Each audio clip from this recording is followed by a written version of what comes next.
Hello, everyone. Welcome to the Next Issue Podcast. Hey, Uh, hey. Last show ever? No, you April Fool dummies. That was that was the only joke. I hate April Fool pranks, but I was like, well, I mean, we got to do something. So I just put a little clickbaity Nice. um, title on the thumbnail. But no, we're gonna do this. That's why I said I thought I was Batman in this scenario. The screenshot used. Yeah. No, we're gonna My- do my- this. Take us down. If I had $1 for the number of emails in my inbox this morning, I said, not a joke, I would have $4. Who's emailing you on Saturday? I hope it's not from work. Brands. No. It's all like online vendors, mostly like RPG stuff. So Oh, great. Well, today we are just gonna kind of hang out. We're catching up. It's been a little while since we did a stream. Thanks for everybody that's been watching some of the re-releases. You guys are really enjoying them. We re-released the Batman movie a little while ago. Then Josh and Clay did a two-hander last week, which is really fun. I haven't gotten through all of it, but it was really fun. That's what they call it, I think, in the YouTube space. Like a two-hander? Don't only search that term on YouTube, not on Google. Oh, okay. And All don't let the AI get a hold of what a two-hander is.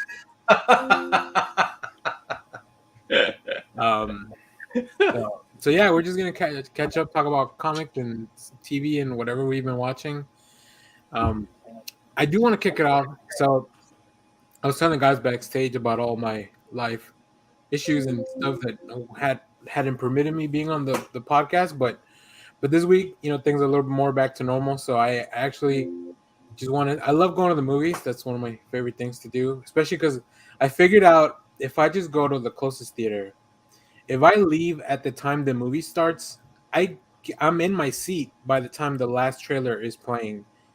Just in But time. the trailers are the best part. Yeah, I love the trailers. But I watch all the trailers already like ahead of time.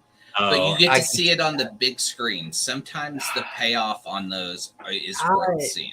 I'm kind of with Clay on this one. Yeah. Sometimes. I mean, I guess it's nice. It's not always. Sometimes I catch a few, but like, it's really all the same trailers too. I will say the one for Evil Dead Rising or whatever this new movie is, that one really caught me. Like, I was not ready for that one. Is it a Bruce Campbell? I don't know. Is it Evil Dead or is it the reboot? It's whatever this new film is. I've never seen the Evil Dead movies. Confession. Yeah, no, sorry. Yeah. That was I've told this to a few people and they make the same face. So wait, you've never seen even Ash versus the Evil Dead? No. Like, I know the story. Like, I know that Ash movie's supposed to be the third one and stuff, and I love Sam Raimi. Just those movies really freak me out. Just the clips, like, they really freak me out. Okay, start with Army of Darkness because it's I think it's the least horror. I mean, it's got horror elements, but start with Army of Darkness. Yeah, it really goes horror comedy. Yeah, absolutely, and then go to Evil Smart. Dead. Shop S Smart. That's smart. I'm pretty sure I saw Army of Darkness in the theater. Actually, I have a director's cut of it. I'll let you take a look at. Yeah. It's interesting because Evil Dead 1 was really like him wanting to make a movie. Evil Dead 2 is him remaking the movie with more money. Right.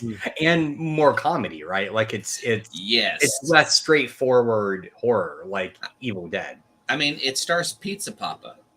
I mean, if you want to see Bruce Campbell at his best, you're going to want to watch the Evil Dead movies. Yeah. And then you jump straight to Ash versus the Evil Dead, which is such a great show. Hail to the king, baby. Hail to the king. God damn it. I'm going to have to watch that this weekend. This is my boomstick. There are just so many. I mean, like, look the enjoyment he's getting out of just these little catchphrases pulling from it. And honestly, the most horrific scene is probably the tree scene in the second movie. Yeah, I think that's the problem too, because those are the scenes that are like very out there on the internet, right? Like they're some of the best things in the movie too. So yeah, I don't know. I like Sam Raimi. I'm a big fan of the superhero stuff, and I can see I think I've said this before, like the scene in Spider-Man where they're trying to remove the tentacles from Doc Ock is probably like just such a cool horror short if you just pull it out of the movie and just on its own. Well, hell, I mean, if you like, there are passages in Multiverse of Madness that are just straight up Sam Raimi horror, and if you enjoy those, I think you'll like. Yeah. I mean, as a Sam Raimi fan, you're going to appreciate the camera shots and you're going to learn shit because you're going to see how he uses the camera because he does such cool things that other people don't do in horror. It's also the imagery. It's a lot more. I feel like it's more in those in the Evil Dead movies. Like I said, I was watching this trailer, and I don't think that's Sam Raimi film, the new one, but it's all based on all that work, right? So it's based on this mother character or whatever it's supposed to be. Like, it's super freaky. Like, I could not that trailer. I was not glad I got into the theater to watch that trailer. I don't even remember what movie that was in front of. But okay, you've seen Cabin in the Woods, right? Actually, I haven't. I know. So how? Wait, I can count on one hand the number of horror movies I've seen, and you haven't seen any of them.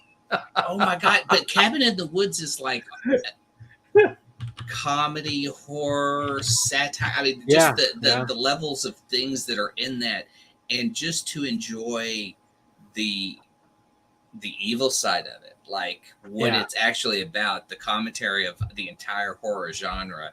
I cannot express enough to watch those Evil Dead movies, rewatch a Multiverse of Madness, and then finish it with Cabin in the Woods, because Cabin in the Woods will just add so much more to it. I think it's also in part just that one got like a lot of hype got built into it, and then people I just missed it. There were some movies that I just missed, and I'm not really a horror person. Like overall, I think that's not my thing. Like even I don't know. I enjoy the Saw movies, but that's not really horror. That's it's different.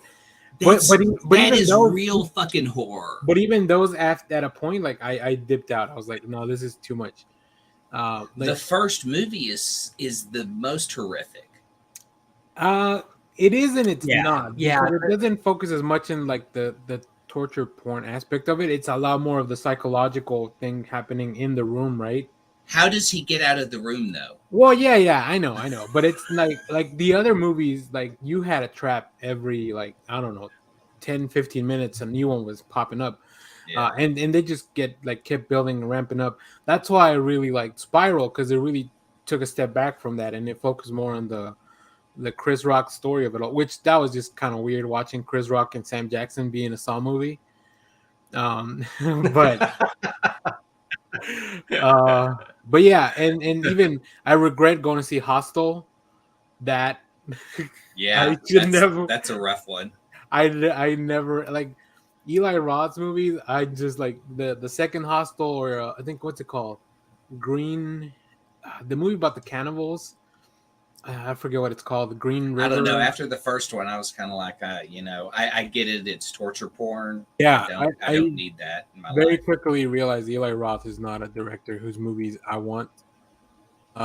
Green Inferno. It's called The Green Inferno, and I believe it's about cannibals. Here's something else I want you, anyone who's listening that hasn't seen any Sam Raimi films, he puts in a 1973 Oldsmobile Delta 88 in every single one of these films, and it's also in Doctor Strange Multiverse of Madness. And if you can find it in the background, yeah. So that's always fun to watch for, to see how he has it show up. It's obviously an easy one in the Evil Dead films, but even finding it in Doctor Strange was cool. It's the car Uncle Ben drives in Spider-Man. It's and I will say, so Danny, have you seen The Gift? Is that the one? It's Cate Blanchett. Yeah, I think I have. That was a long time ago, probably though. That is directed by Sam Raimi. Oh, and so, know that. Yeah. So if you want to see a Sam Raimi horror movie that's not like Evil Dead, Army of Darkness approach, that's a really good one because it's much more psychological. But I believe in that as well at the end when she's driving with what's his face? She's in that same car. So yeah. Anyway, you're gonna pick up Uncle Ben. But anyway, so yeah, we might need to do a Sam Raimi show later on. Then it sounds like. Awesome. But I did watch a few movies, and I'll just go back and I've done reviews for all of them on the channel, but I'll kind of give you a recommendation of what you should watch, or at least in what order. My favorite film of the year right now is John Wick Chapter 4. Holy shit! Perfect. I've heard good things about it. I've never. I really would like a copy for home viewing.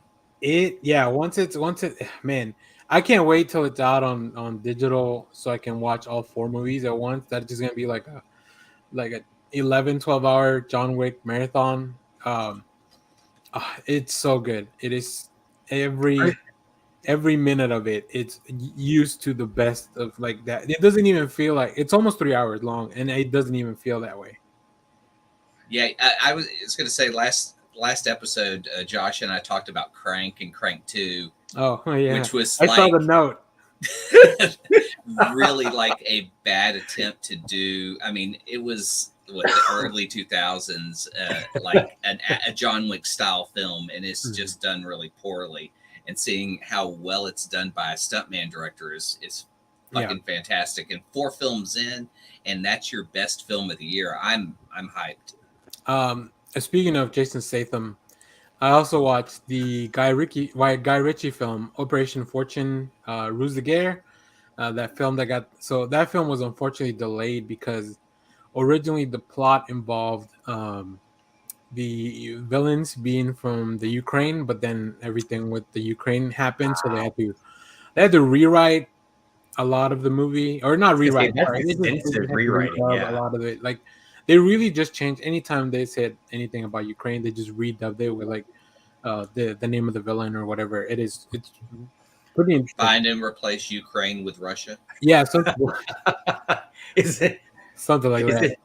Is it like the Simpsons Super Bowl episode where they just hold up like a beer in front of their mouth and they have to say the team that won or playing, So yeah. But Aubrey Plaza's great in it. I hope she does more of this type of film. Like it's still kind of an Aubrey Plaza character, but it's now in an action film, which is really I kept thinking like, oh, this is just Janet Snakehole. Oh, see, to me, she's Lenny. She's going to be Lenny from oh my God, Legion. Oh yeah. Because she was so good in that. So good People forget about that. Like I want to see her ported over to the MCU as that character. Yep. I did also watch yesterday or Thursday the Dungeons and Dragons film. I'm going to see it tomorrow night. Okay. So I'm hearing good things. I'm hearing good things too.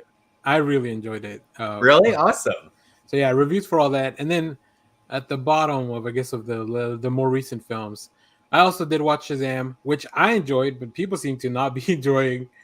I've heard good things. I just I don't know. I found it get to the theater. I found it entertaining. So, but I don't know. I don't know what people are like. It's weird that we've had 2 a Marvel film and a DC film, and both of them like they feel like just kind of missed the mark as far as people like the the overall consensus of it all.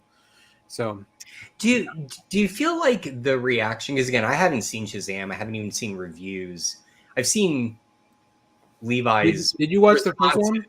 I did, yeah, and I enjoyed it. Yeah, I think if you like the first one, you're gonna like it's a lot of the same stuff, but now you have Helen Mirren and Lucy Liu in the movie, so which they make everything better. Yeah, I mean, but I guess like I'm wondering if there's this sort of knee-jerk reaction to it because they've already announced that that universe is ending, Gunn and whoever's taking over the new stuff, people are like, well, fuck it. I don't want to go see this shit. You know, like, is there that kind of reaction, you think? Or, yeah, I don't know. I also know Zachary Levi's been like, he probably shouldn't do interviews.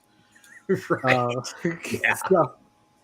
But I would be pissed too, because I mean, he basically was brought on. He's done a fantastic job. I think if anyone kind of encapsulates Shazam as being like this kid superhero, he does a fantastic job. Not just like in the dialogue, but in his physicality of it. Yeah. I will say, what's his name? Asher Angel, I think it's the name of the actor who plays Billy.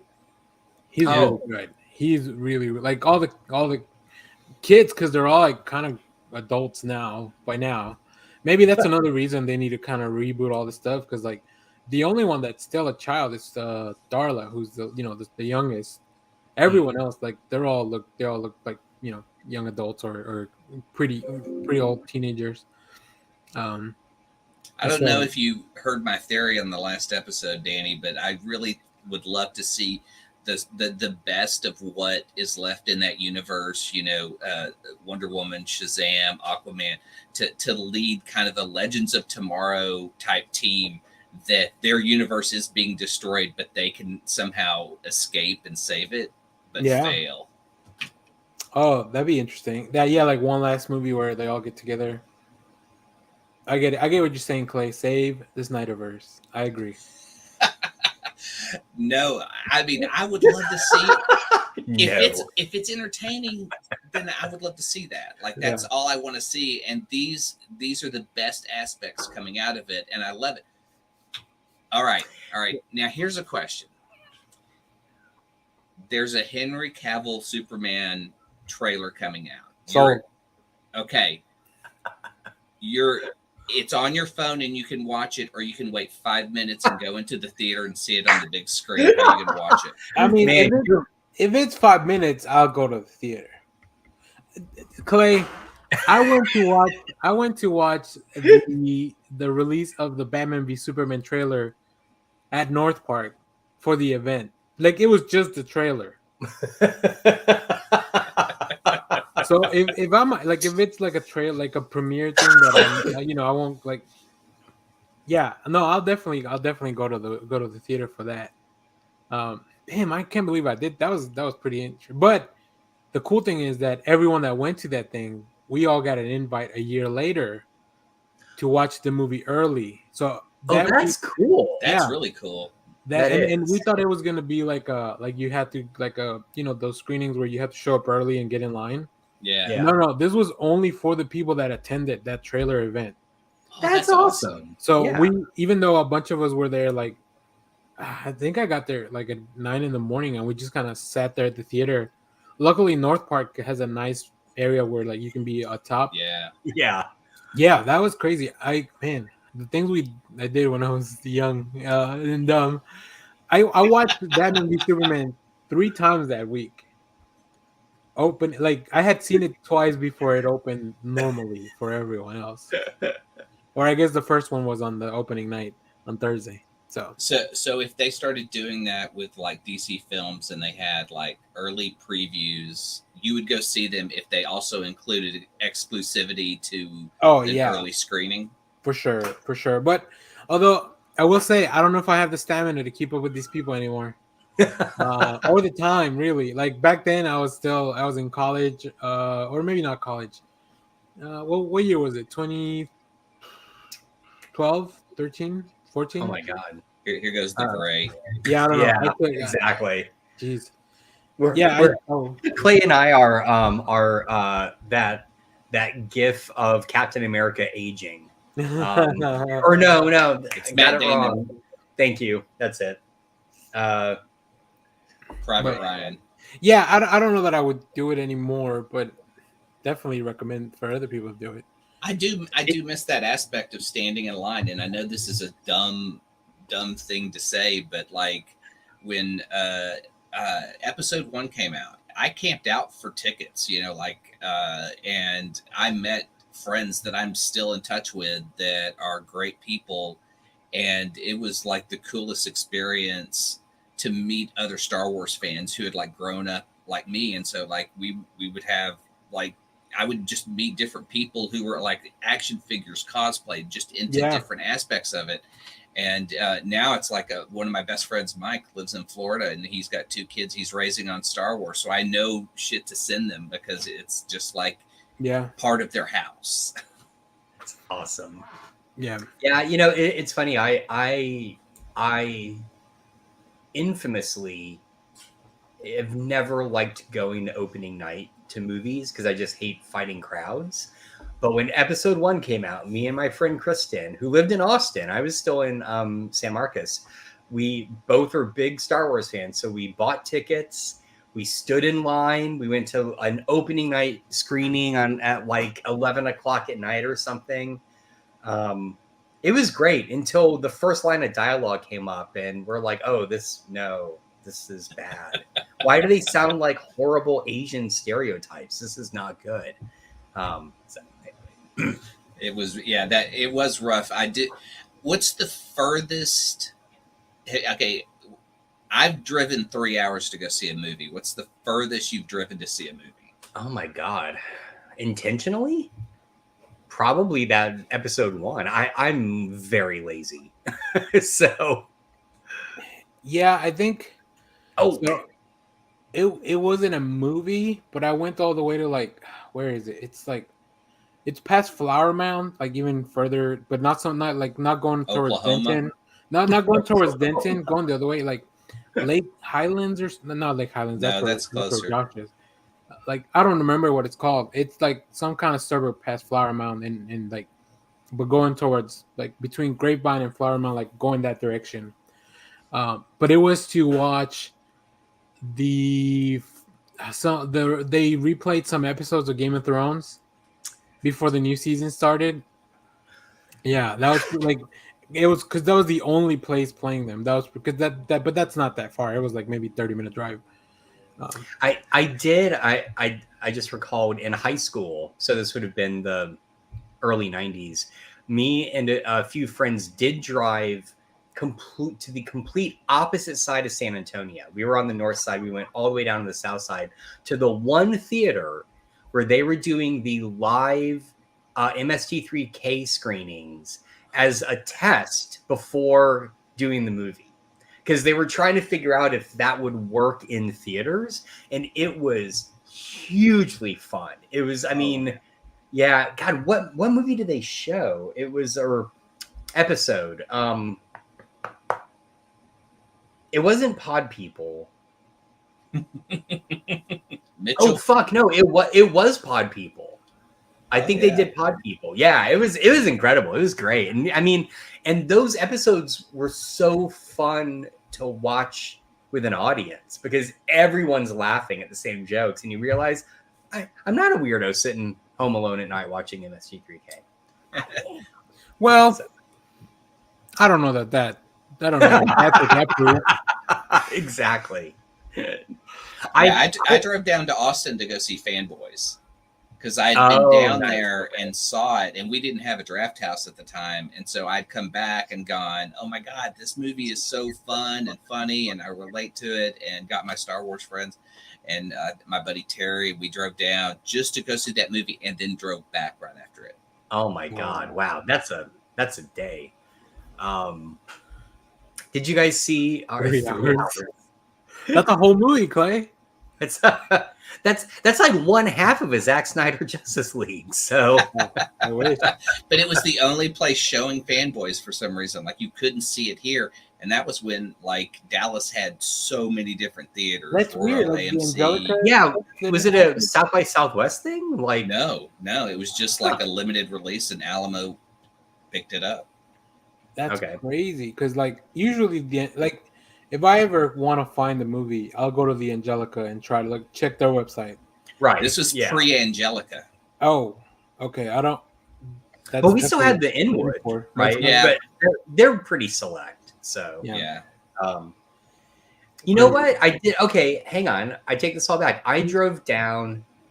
It was a date though. I just moved up here for grad school, and I drove down from Denton to the Inwood Theater to see Hal Hartley's Henry Fool. I was going to say it had to be a Hal Hartley film. It was a Hal Hartley movie. The only one I've seen in the theater, by the way. So, oh, wow. Yeah. I did watch a movie this week, which is rare for me. I picked up at Leonard Kim's not wrong. Yeah, you can watch Endgame in the time it took you to go watch Endgame. Yeah. Oh man, when I was in the ER this past week, I was watching Endgame. I just because I watch it as a feel good movie. Oh, and absolutely. then when my doctor comes up to talk and he's like, "Great movie." and so we're talking through everything, and then he goes, "Yeah, by the way, my name is Steve Rogers." No, for real? Yeah, that was my doctor's name. That's awesome. Maybe what if it's the Rogers that left to put the stones back and then just ended up right? Did you unexpectedly touch his pectoral like? No, I did an Ant-Man. I was like, Rogers, Steve, Captain America. Yes. Nice. I just love the Paul Rudd delivery on that. Yeah. Like there's these two times that he does that in in Civil War, and then he does he has the moment in Endgame where they're going through time travel, and he goes, "Yes, I am Captain America." Like he's so excited, just that he kind of gets that vibe from him. My favorite delivery is, "From where I'm standing, that's America's ass." It's so good because he's tiny too. So like, I love it. I mean, even like I've got qualms about the most recent Ant-Man, but yeah, he is still great in it. I mean, he can do no wrong. Yeah, perfect casting for that role. Yeah, you know what? But like, I really like Quantumania was the one thing I went to the theater to see and loved, and I still have that regret that they could have had an Edgar Wright trilogy of Ant-Man. I know, and we lost out on that. And what would have that been like those three films?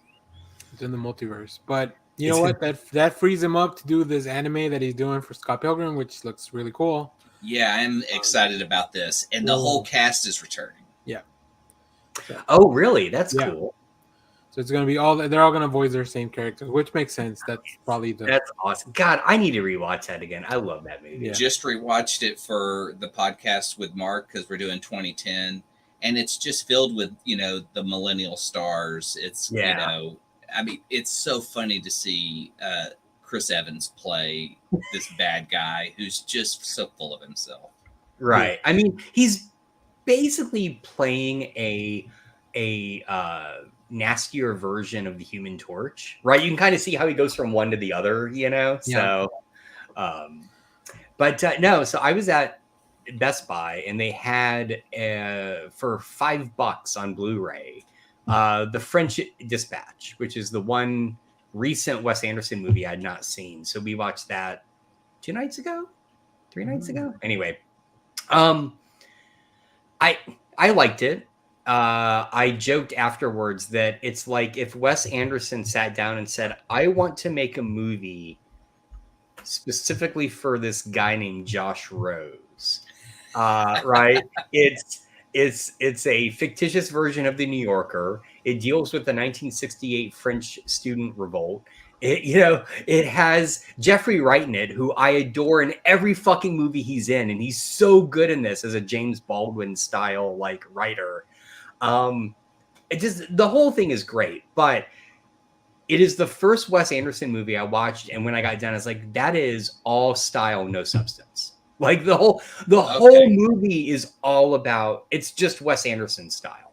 And I don't think that makes it bad, but like the little subtle kind of commentaries that you get in his other movies are just kind of meaningless in this one. So.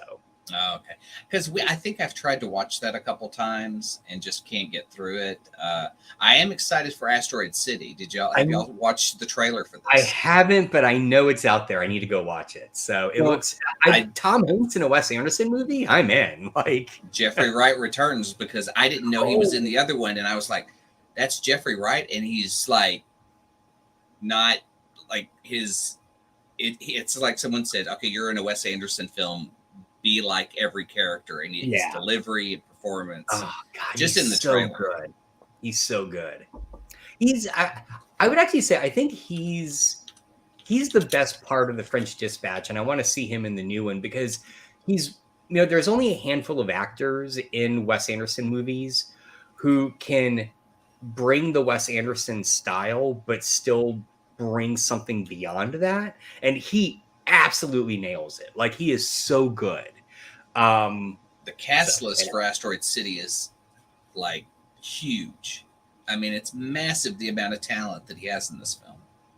Man, crazy. So anyway, that's like hopefully this is less of a surprise.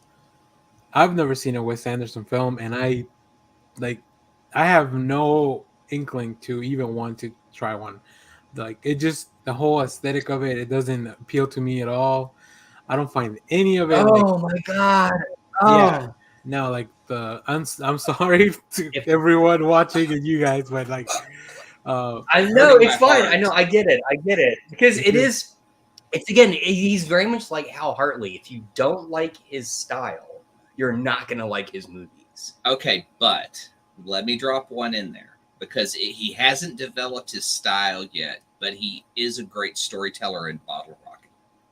Okay, I was about to say, like, what's the one Wes Anderson movie you would? What was that one, Clay? Bottle Rocket, because it's his first film. And him and Owen Wilson wrote it. Owen Wilson, Luke Wilson star in it. James Caan is in it. And if I could tell you anything to describe it, he said, "This is the best example of a film that tells you how Hollywood is." Okay. See, I would, and I find this so strange, I would say his most accessible movie is Grand Budapest Hotel. And I say that just because it ramps up everything. So it's like, it tries to be like an action movie. It tries to be a thriller. It has great performances, but you've got to get over like the opening, which I think is a little heavy-handed. But see, I do also love Bottle Rocket, and it's his least Wes Anderson feeling movie stylistically, but it is a great storytelling movie. And plus, as a Dallasite, you're going to get to see all the places he shot in Deep Ellum, and then the hotel that's in Waxahachie, I believe. Oh, is that where it is? I always wondered where that hotel was. Because they were trying to save the hotel, and they would have screenings out there of it. But it's just he shoots Texas really well that way. Yeah. If there's one thing that Texans love, is seeing Texas like in their media. Yes. RoboCop. Yeah. We're living it. Wait. Oh, that was someone in Dallas? I didn't know that. OCP headquarters is City Hall. See, oh my God. Kim's right there with me. Yeah, that's just I don't want this. I don't know. There's something about them, and I'm sure they're good. You know, the closest thing to a Wes Anderson film I've seen is when SNL did a skit of what a Wes Anderson horror, like Your Next type of film would be, like with Owen Wilson. Which was okay, I get it. Yeah, like I would watch that. That looks funny. There's a very funny book I stumbled across at some bookstore called Accidentally Wes Anderson. And it's just a crowdsourced book of people that took photographs that look like not screenshots, stills from Wes Anderson movies, and they just packaged it as a book. So there's a subreddit dedicated to it where people find shots. Oh, see, I didn't know that. Okay. But I will recommend Patrick Williams is a movie essayist on YouTube, and he did Wes Anderson's X-Men. I've seen that. That is so good. Yeah. I mean, it is so perfect. It is. Just basically take Rushmore and turn it into the Academy. So yeah. Oh, here, let me show you guys something that's really neat. I think that Josh, since you brought it up. Uh-oh. So there is a website for that book. There you go. Accidentally Wes Anderson. And I want to try this surprise me button. Okay. No. Nice. That's pretty funny. That's good. That's so cool. Like these, see, like any other place would have a faded door with damage on it, but he has a perfectly look at turquoise paint. I like these themes, cable cars. This is really good. Educational institutions, green. Classic facades, doors. Is the Royal Tenenbaums? Is that a Wes Anderson one? Yeah. Okay. Yeah. I can't recommend that just because there is a self-harm scene that really it's a tough one to watch, and it's a very dysfunctional family. It's weird in a sense because it's probably his best film, but it has a lot of shocking stuff in it that's hard to deal with. I saw yeah, we can. I saw that and I kind of had the same response to the French Dispatch that I had to the Royal Tenenbaums, which is, it's gonna sound like a humble brag, and I don't mean it that way, but I'm watching the Royal Tenenbaums and I'm like, this is just him recreating J.D. Salinger's Glass stories, because that's what it is. Like the Glass stories are just, the stories by J.D. Salinger about a family that is dysfunctional. All the kids are brilliant. As young kids, they were famous for being on these like quiz shows. I mean, it's basically the plot of the Royal Tenenbaums, and I'm like, why not just make a Glass family movie, right? Like, why do this? And he did the same thing in the French Dispatch. It's like, instead of making a movie about James Baldwin or the student revolt, he's going to take the core concept and just slightly tweak it. He can tell his own story, so, which is fine, Yeah. And that's our Wes Anderson segment for today. Yes, you're welcome. We're going to lift that right out. For the year. Next, Wes Anderson's Justice League. Oh my God. See, that I might have to check out. Now who would be his Justice League? Because they would have to have the look and the style. I think Martian Manhunter, for sure. But so only because I was reading up on it, I know that in the French Dispatch, he wrote the role of the student revolt leader for Timothée Chalamet. So he has to have Timothée Chalamet as the Flash. Would be my choice. He's got that lean kind of body. You know. I like that. Speaking of Plastic Man, I think. Plastic Man's a good pick. That is a good one. Did you guys see Ben Schwartz talking about he wants to play Plastic Man? I would be so into that. Yeah. Yeah, that'd be amazing. That'd be cool. I'm down for that. I'm trying to think who else. I feel like Hawkgirl should be in there somewhere, but her outfit would be a little different. I also haven't seen as many. Like I haven't seen Raven. He would elevate Raven from Titans. Raven seems like a dark enough character that he would use her. I can see that. Here's one for you, just to invert the idea. How about the Justice League directed by the Coen brothers? Oh shit. I'm trying to think of what their aesthetic or feel for their movies is. Like I've seen some Coen brother movies, but I don't know that I can. I don't know that I can look at a film and be like, "Oh, that's a Coen Brothers film." Where if I look at a Wes Anderson film, I'm like, "Oh, that's a Wes Anderson. Like that looks like a Wes Anderson movie." Well, I think unlike Anderson, they're better at adapting their style for whatever kind of theme they're going with, right? So you take like that Western. They did that Western, right? The Ballad of Buster Scruggs. Yep. And then one of them did the Macbeth. The Tragedy of Macbeth, which I didn't see that. That's an Apple TV that's movie. Why. Okay. With but Denzel is Macbeth, so like it's fantastic. I don't know. Yeah, that one's a little tougher. Yeah. Clay, have you seen anything while we think of this? What are you doing? I went back and revisited The Young Ones. Yes. And man. This was before you were born. I'm sorry, Danny. Okay, I was gonna Google it. I'm right there with you, man. I'm right there with you. A British sitcom. This was a 2-season or series, whatever you want to call it, show that was on the BBC or BBC. Yeah. Okay. That was run by a bunch of like alternative comedians at the time who had an idea that they would do a sitcom / variety show / I mean, it's so weird. It's hard to describe, but essentially it's 4 guys that live in a place. They're college students. It's actually 5 guys that live in the place.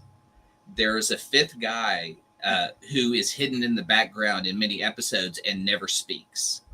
And I didn't know that, really. Yeah. So if you look for the 5th guy, he shows up in certain episodes and he never speaks. And they and even some of the actors were like, "There's no 5th guy," until they went back and saw the footage of where they would sit him in certain scenes. Oh, that's and they're like, "He's a guy who showed up for a party and never left."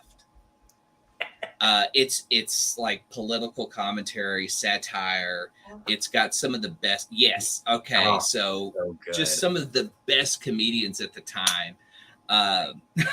Vivian is the guy in the red hair. He is a punk. He is violent. They do a lot of slapstick and I mean 3 Stooges level comedy that's fantastic. Then would break into surreal moments and have puppets that would have speaking parts that would just comment on what's happening. And then they'd stop down and suddenly Madness would be in the house performing, a song. You would see a band in almost every episode. That just would be a weird segue to something else. And it broke the 4th wall all the time. It would look at you and tell you shit. Neil the hippie, Rick. I love Rick. Rick's great. Rick is the greatest character because he is, and I feel like there's a lot of Rick when I was in college. The guy who wants to be the strong lefty who just really isn't that. That was me. And then Mike, his real name was the cool guy. The cool guy. Yeah. He's like, "I'm Mike, the cool guy." And they would all be seen like years later. I know Mike, the cool guy. He was in Ab Fab. Yeah. Playing such a different character because he's the ex-husband, right? Yes. Yeah. And he was a replacement for someone. So he was brought in at the last minute to play that character. Oh my God. Wow. Yeah. But I went through all the episodes. It actually made me want to try to make a Young Ones intro for us. That would work so well. Hey, there's 4 of us, but there are, but there's really 5. Yeah. There's a 5th guy, Alexei, who is he referred to himself as a communist comedian at the time, and just he would break in and he plays like so many different characters on the show, but they're all from the same family. Yeah. And so they're all like the members of the landlord's family and would just come in and talk, or then all of a sudden introduce a band. Like, so many great episodes. You can binge it in a day. It's a great snapshot of the anger that kids were going through during the Thatcher regime in the UK. It was also the show, I remember, because I believe MTV started re-airing it in the late 80s or early 90s. That's how I saw it. And I remember, I was like, 14 or so. The show subtly helped me realize how different the healthcare system was in England versus here, because Vivian the punk, who is like the most like violent and radical of them all, is a med student. Yeah. And in the first episode, he's carrying around a severed leg because it's his homework. And he's like, I think I'm just gonna attach it to the hood of my car. And then at the end, it's like strapped to the hood of his car. He's driving around. It's just, oh god, the show is so good. It's so good. Yeah, I would say that like the timely kind of pop culture references don't stand up. You know, like you may have to research some things because I was like, even having my knowledge now, there were references in there that I just did not get. Yeah. So, but I mean, even the title song, The Young One, is a remake of a Cliff Richard song that's almost a parody of what they are in relation to what he was singing about. Gotcha. I didn't realize that. Okay. Which is, sorry. I was just going to ask because I want to know, did you guys at any point in your life wear a lock around your neck? Because I know you probably wanted to. Yeah, I never quite made it that far. I did have, for the brief period they were popular, the chain wallet. Oh yeah, I think we all did. Okay, all right, just checking. No. You didn't have one. You never got one. Never got a chain wallet. Oh man, people gonna know that they can't steal your shit. Exactly. It is literally chained to me. Try it. You have to take my pants if you want the wallet. Or you have to take the wallet if you want the pants. I revisited The Losers, the movie based on the comic, the Vertigo comic. Have y'all seen it? Yeah. Never seen it. Dude, it's pretty cool. Huh? It's pretty cool. Like, you couldn't get that lineup today for probably what they paid for in 2010. Idris Elba, Zoe Saldana, Chris Evans, and Negan. Jeffrey Dean Morgan. Wow. Oh wow! Damn. Yeah, and then so then they put Jason Patrick as the villain in it. Now Max is in the comic, yeah. So Jason Patrick from Watchmen. No, right? No, you're thinking of Lost Boys. Yeah, you're thinking of Ocean Master. Oh yeah, right. You're thinking of Patrick Wilson. Also a movie with the guy from The Walking Jason Dead. Patrick is the guy who replaced Keanu Reeves in Speed. Speed 2, yeah. All right. Ow. All right. Yeah, I know you said that, and like it's so weird because it's almost like they said we want a Ryan Reynolds type guy who's funny but dark in this role, and he just can't pull it off. It's like really bad, but the comic is so much better. There's 2 volumes you can get the entire run. It's only 32 issues. Yep. Andy Diggle, who wrote Green Arrow Year 1, with Jock on art, same team. 32 issues of just fucking action and fun, and I love that book. But in the book, it's about real shit because it's about like they're going after Max because Max is basically running the drugs the way the CIA did in the 80s and selling the drugs to help profit and further do more American damage to the world. Man, the style is so cool. You know who they should have gotten as the villain instead? And I only say this because I just recently rewatched Iron Man 2. Sam Rockwell. Oh yeah. Yes. Oh god, he's so good. But the weirdest thing I discovered, because as I've been going through these films for our podcast with Mark, is just the nepotism of the actors that you see. And Jason Patrick, I will take nothing away because like I know he was nominated for an Academy Award for Rush. He had, Lost Boys is fantastic, but his grandfather is Jackie Gleason. Oh my god, really? His dad is a Pulitzer Prize winning playwright who wrote that championship season, I believe. So it's like when you see that kind of nepotism and then you see a guy do a shit job at that role, I just go, like you said, it could have been a much better dude, but they just have these inserted scenes to show, oh, this guy's violent and he's an asshole, and he really doesn't get his just due at the end. It's nothing like the comic where there's always going to be a Max. There's always going to be a guy in the U.S. government who is manipulating everything for his own benefit and profit. And man, if anything, read it for that Jock art, man. Andy Diggle knows how to write, and that team together is maybe one of the best teams in comics ever. Yeah, ever. I agree. So because you brought that up, and I just want to make sure I get this in, not to pivot, but speaking of art, did anyone else read Dead Romans? Yes. Oh my god! Holy shit! All right.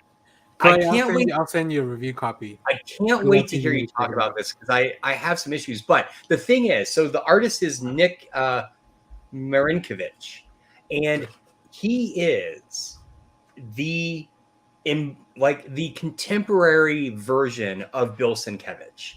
The art is, I mean, it's very much he is a fan of Sienkiewicz. Like, it looks like Sienkiewicz. I like that Josh put out the most graphic picture. Yeah, I know. Sorry. Well, I was trying. Oh, here. This was actually the panel that I got to. That I was like, oh fuck, it's Sienkiewicz, right? Like, that's exactly how he would draw that.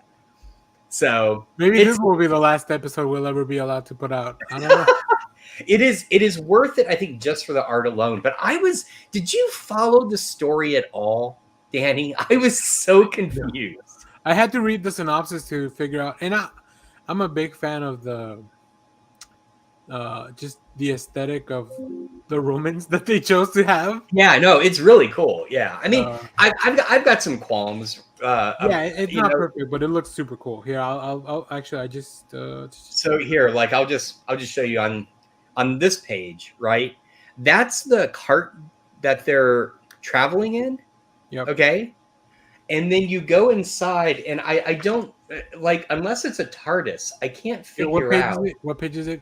What page is it? Let's see. Go to. Hang on. Keep going. It's this. Oh, keep going. Right. Okay. Well, they're at the top. Scroll up. Okay. Oh no. Shit. Oh no. Stupid Dropbox. Sorry. Yeah, that's all right. So the top panel. All right, so that's what they're traveling in, right? That cart down there at the bottom right. Now keep scrolling. Keep going. Jeez. All right, right here. Where is all that space in that cart? Come on. Oh, I don't think they're in the cart anymore. They finally set up the tents, right? No. They're not. I thought that too. But keep going. When they get attacked, keep going. Wait, but there's two groups, right? The Germanics and then the Romans. Maybe I'm just so, like, right here. Yeah, the arrows are coming into the cart. Yeah, I think this cart is traveling to their encampment, and that's where the Germans attack. Maybe. Oh, okay. Maybe. No, she's coming out of the cart though. I'm just saying. I think we were in the cart, and the cart is like the space in the cart makes no sense. The one thing I'll say is I love the art, but it is hard to tell people apart. Yeah, because of the aesthetic of it. Yeah, Clay, I'm gonna send you the review copy so you can take a look. The art is lush. I mean, it is absolutely a book I'll pick up just for the art, which I haven't done in ages. So, yeah, that was cool. Ooh, I've been going back and bagging and boarding some of my old comics, and I just found a whole section of the Question by Dennis Cowens. Oh, and he does all the covers. There's a collaboration with him and Bill Sienkiewicz on a cover, and I'm going to pull them all out and reread them. Oh, I also have. Did you guys ever read Black Science? No. Is it Black Science? I think it's the Jeff Lemire book. No. This is Rick Remender, I think. Hold on. Oh, no. Rick Remender and Matias Calera. Yeah.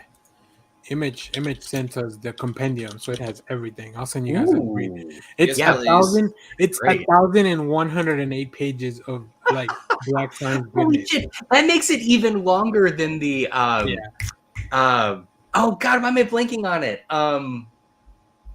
Oh fuck, Amy Racecar. What is that book? I don't know. Not a mind reader, Josh. Stray Bullets.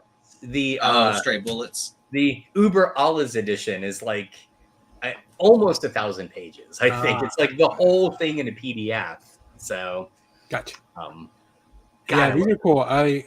We really appreciate our friends at Image that send us cool stuff like this. And I love Rick Reminder's stuff. Oh yeah, yeah. So you guys should definitely check that out.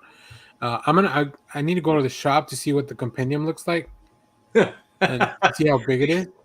But there's no way I can read something like that physically. It comes in like a baby Bjorn, and you have to like strap it to your body. Yeah, let me see.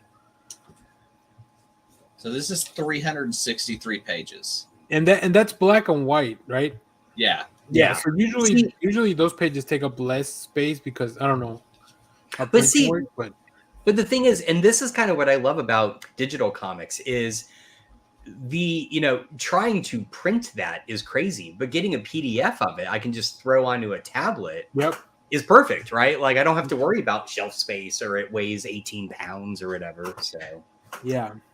Well, should we move to our comics? Yeah, let's talk about comics. I think the only other thing, and there was a few segues that I could have jumped in. Sorry. Somebody mentioned communism and the government. What a great segue! I watched the Tetris movie, which it's fun. It's fine. Is it okay? Yeah. I want to see it. It's on Apple TV Plus. If that one, another company I don't want to send money to. Yeah. The weird thing is, like, I don't know how to watch. If I don't have my Apple device, I don't know how to watch Apple TV. There's a Roku app. You can't just go to a website. I don't think there's no desktop version of it. So, anyways, yeah, let's talk about comics. Josh, we'll just let you keep going. Oh, all right. I do want to talk about 2 comics I've been reading actually 3 that wrapped up. So the first, and I could be wrong about this. So if I am, because you guys know more, Art Brut issue 4 came out. Yep. Love it. Super fun. I mean, I'm an art history nerd, so I love this kind of stuff. But this is the last one, right? The last issue. Okay, so it is the last issue. Now it ends on a cliffhanger, so it's very clearly like they could keep the story going if they want. But really fun. I'm not sure I could say more about it than that. I like all the art references. Have you read Ice Cream Man? No, I haven't. So it's by the same team. So yeah, it's the same team, right? They did Art Brut before they did Ice Cream Man, and they just remastered it and re-released it. That's what these issues are. Okay, but think the backstories are the original issues. Is that right? No. The issue you read is the original. They are the backstories. I think they're just little things they're adding on now. I don't know. I never read the original stuff, but I do. I know the team very well. I love Ice Cream Man. Like I've read like 6 or 7 volumes of their stuff, and I may have those in a Humble Bundle. Yeah, somewhere. You probably do. I'll have to go find it. If you like, it's kind of like Twilight Zone, but it's a little bit more of. There's an interconnecting like thread of this Ice Cream Man. Okay, so, really cool stuff. Also, this wrapped up with issue 5, Hard Eyes. I'm really. I don't think it stuck the landing for the ending. The art is incredible. Again, this cover's amazing. This was the B cover. I had to get it. It's great. The ending felt a little rushed. I didn't feel like there was enough buildup for I think what they were trying to accomplish with it. But just for the art alone, it's just oh god. I'm gonna have to buy this collected just so I can just like have it in a nice premium format and look at it. The team is great. The story, even though I feel like it doesn't pull off the ending, the story is very compelling. Okay. I think there's a lot here they could have maybe looked at in greater detail that they didn't explore. But overall, it's just a great book. So yeah, Hard Eyes, just love it. And then finally, am I the only one reading Gotham City Year One? Well, now you are. I'm now that it's over, I'm gonna check it out. Okay. Holy shit! This last issue. It is not only intense. Tom King rewrites a very important aspect to the lesser known Simon Schuster creation Slam Bradley that comes up in this, and it's in the opening pages in the middle of a fight It's like this issue starts off almost immediately where the last one ended. It is great. I really, really enjoyed this book. It kind of ends on a little bit of a like there's something very profound happening, but the dialogue sort of dilutes it a little bit, which had me frustrated. But the explanation for, because if you read the first issue, you know that there's a moment where Batman shows up and you're like, how the fuck is Batman here? Right. These are his grandparents. They explain not the Batman in full costume appearance, but the name Batman in this. And it is such a twisted retelling of many of the tropes of Batman's origin that is just incredible. So I don't want to spoil it for anyone, but man, this book, like how often, like just any publisher, give Tom King a character and just say, go to town. And he will rewrite it in a way that is compelling and subversive. And I love it so much. So good book. Good book. Well, can I drop one in? I know you both are reading that's Tom King. Oh, yeah. Everlasting Love. Oh, yeah. Wow. Yeah. I got Shelby got the trade. So even the trade doesn't really answer everything. So it's just this ongoing story of this woman who appears to be trapped in a romance comic. Yeah. And I keep wanting to know everything about it. Issue 6 just came out this week. Okay. Oh, wait, it did? There's more, yeah. Yeah. Or is it coming out next week? Because I haven't. No, it came out this past week. I'm pretty sure. How did I miss that? I'll have to go grab, because that means I'm behind then. Yeah, because I have it on the email from Image. Oh, fuck. All right. I'll have to go grab it. And what's great is having that, and then Shelby had bought that one copy of romance comics from Jack and Stan from back in the day. And so it's neat to kind of have those comparisons, because the style that the book uses in Everlasting Love will shift as time periods shift. And it's just, I just love that they take the style, the story, and yet, I mean, I don't know, it must be just the first 5 issues in the trade. I guess so. I mean, what do you guys know at this point? That she's trapped in a romance comic? So, I mean, I feel like that first storyline is setting up the basic idea, right? Which you said she's trapped. And really the only thing you learn is that she becomes aware that she's trapped in a romance comic, right? Yeah. Like, that's it. I mean, you get nothing really more than that. But then there's a person who keeps her there, the cowboy. Right. And you never know who the cowboy is in every story. No. And he always shoots her. Right. And that's how it goes into the next one. But then she also meets a woman that she thinks can help her, who turns out she can't. Right. But then her character is somewhere in the middle, I feel. Yeah. It's weird to describe and recommend because it sounds so odd, but the premise alone is really captivating, and the it's Tom King. Yeah, exactly. I'm sorry, I'm forgetting the artist. Elsa Chartier. Thank you. I mean, it reminds me of Michael Oeming, who did Powers, but she changes the style so much between it. It is perfect. She's really good. She's really, really good. Yeah. Again, a perfect team up. I would say Everlasting Love, I think, is the most frustrating Tom King book that I'm reading at the moment. But I'm kind of in it for the long game, because I think he always does such a good job, and he's never not pulled off a story. So well, I have a good news for you. DC is bringing back Brave and the Bold soon. And that will feature, so it's going to be like an anthology book with 4 stories. One of those will be Tom King and Mitch Gerards going back to Batman. Oh, damn! So that's going to be super fun coming up. That's going to be a $10 book, isn't it? Oh, man, probably so. I would maybe at least the $8 ones. Yeah.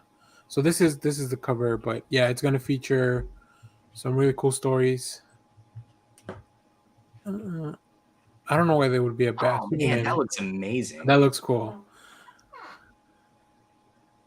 And the last cover. Oh, that's pretty cool. Yeah, I wonder, is this like is that a new? That's not Deadshot. Who the fuck is that? That's Ravager. Daughter Rose. That's Ravager. Yeah, Rose. I guess she goes by Ravager now. Ravager, yeah. But yeah, it's gonna be cool. Dan Moore is gonna be writing one of those stories. He's gonna write and draw. Nice. And then who else? Third story is from Jeff Spokes. As Stormwatch. So it's gonna be Stormwatch story. And Ed Brisson, which I love Ed Brisson, and then Christopher Canwell and Javier Rodriguez. So it's gonna be a pretty cool book. Oh, I dig Ed Brisson. Yeah. Oh, dude, Ed Brisson. He's doing the Batman Incorporated book right now. So good. I'm really, really enjoying it. And he did that. He's doing that Terminator run, right? Or not Terminator, Predator. Yes. Yep. He's doing the new. I guess he did the old one, and he's doing the new series. Josh, did you have any more? Was that 3? I don't remember. Yeah, no, I mean, you can come back around if you want. If there's more. Yeah, well, I'll just do one more in terms of creator team ups we like. Anyone else reading Red Zone? No, what is that? It is a spy comic written by Cullen Bunn with art by Mike Deodato Jr. It looks amazing, and it's a pretty good spy story. Like by the end of this first issue, I was like, the publisher on that one? I'm sorry? Who's the publisher? Is it AWA? AWA, yeah. Okay.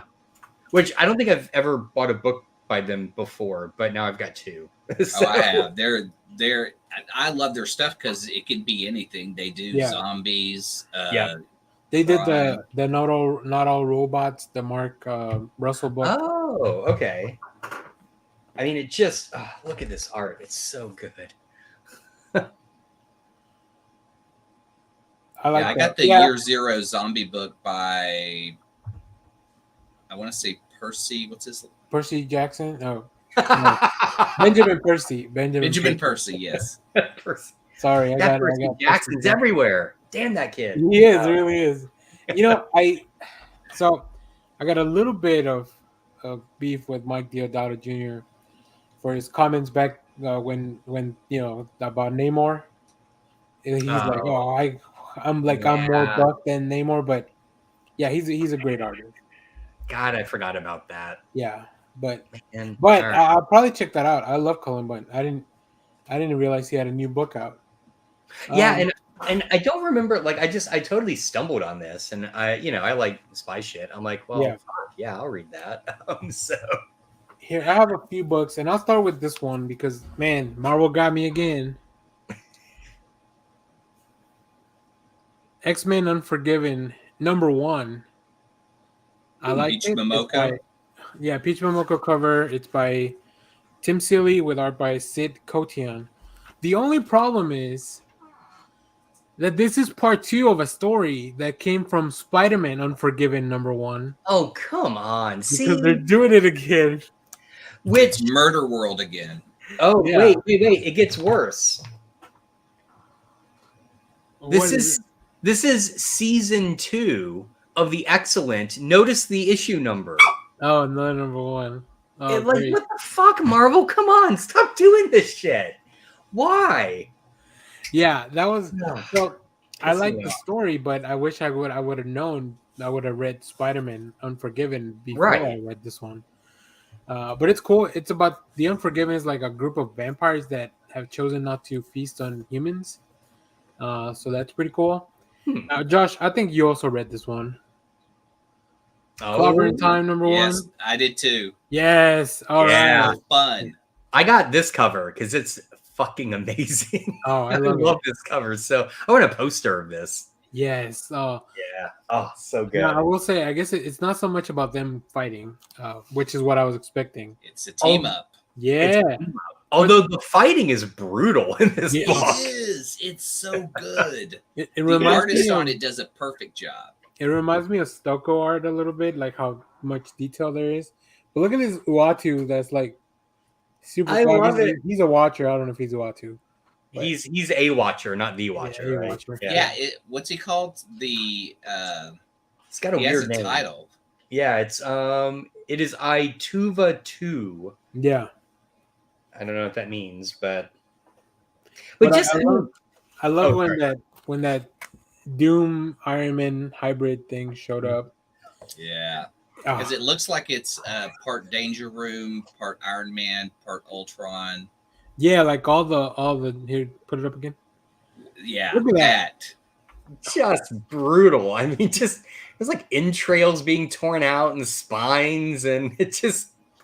Oh, I will say, and this is the only thing I did not like was the preview for issue 2. Because I don't think I have whatever that phobia is of like dots. Oh, but yeah. Oh, yeah. This I am not a fan of. Yeah, that is creepy. Sorry for any viewers that don't like that. What is it? But like the last page of that story too also shows them in such a beaten state that you've never seen the Thing like that before. Like all these like gouges in his stone. It's like, oh, that's so expression from like blood from a rock. Yeah. Yeah. I really loved the framing element though, right? Like in the beginning and in the end. It's just like in the pre-show, Clay and I were talking about this. I think my current jam are just like self-contained stories I can just hand to someone that are fun. I mean, just go read this. You don't need to know anything to get into it. You're going to read 22 pages and walk away going, that was satisfying. Yeah, it's like, I think my jam right now, it's good comics. Well, but I mean, okay, but this is the antithesis of what you just described with the X-Men Unforgiven, right? Yeah, it is.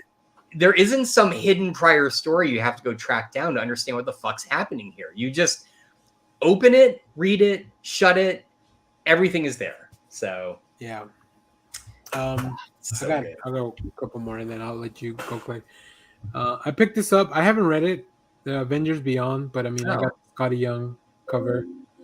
A little like I'm not the biggest fan of Greg Land, and he's the one penciling the book. So we'll see. I mean, he has been reasons I'll drop a book. Oh wow. Also, this is so good. Gary Duggan's Invincible Iron Man is so good. Yeah. And it's leading up to the whole. So Gary Duggan's doing the Fall of X thing. So and he's also writing X-Men. So they're pretty like they're about to meet up. Yeah, really cool. I'm pretty much, if it says Gary Duggan on it, I'm pretty much picking up that book. And the last thing, Unstoppable Doom Patrol. Let me tell you. Yeah, let's look at the main cover real quick. Yeah, here. And then I'll tell you about my cover that I picked up. Love that. Polybag. I love it. Dennis Culver and what's his name? Burnham. Chris Burnham. Yep. I really, really enjoyed issue number 1. Now it says Dawn of DC, and I know fuck all about whatever the hell that is. So, is there anything I need to know? Because it didn't feel like I needed to know anything. This is just like this is the new era that they're calling it. So this is the second main book. So it started with Superman in January. Okay. And now in February we have the next phase, which is Doom Patrol. It's all coming out of that Lazarus planet, but it doesn't matter. You don't need to know all that to enjoy the book because the book is really enjoyable. But this cover that I picked up is a scratch off cover. What? What? That is so cool. So you see the mirror. If I scratch it off, I'll get to see which of the Jane personalities. Fuck, my store had that. I should have picked it. Now, you're gonna scratch it off live now. That's what I was debating on. Like, do I want to scratch it off? maybe we'll scratch it off next show. All right. But that's so cool. I love gimmick covers so much. But can I also just which Jane? Huh? Oh, sorry. I was going to say, we're in a different. Well, I don't know. This may just speak to Clay and I.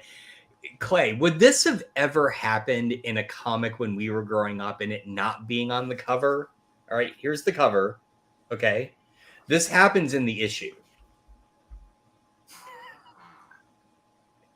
Yeah. Why would you not preview that? Because it's a new era. Like, we don't need to put fucking, special appearance by Batman and Robin. I mean, come on.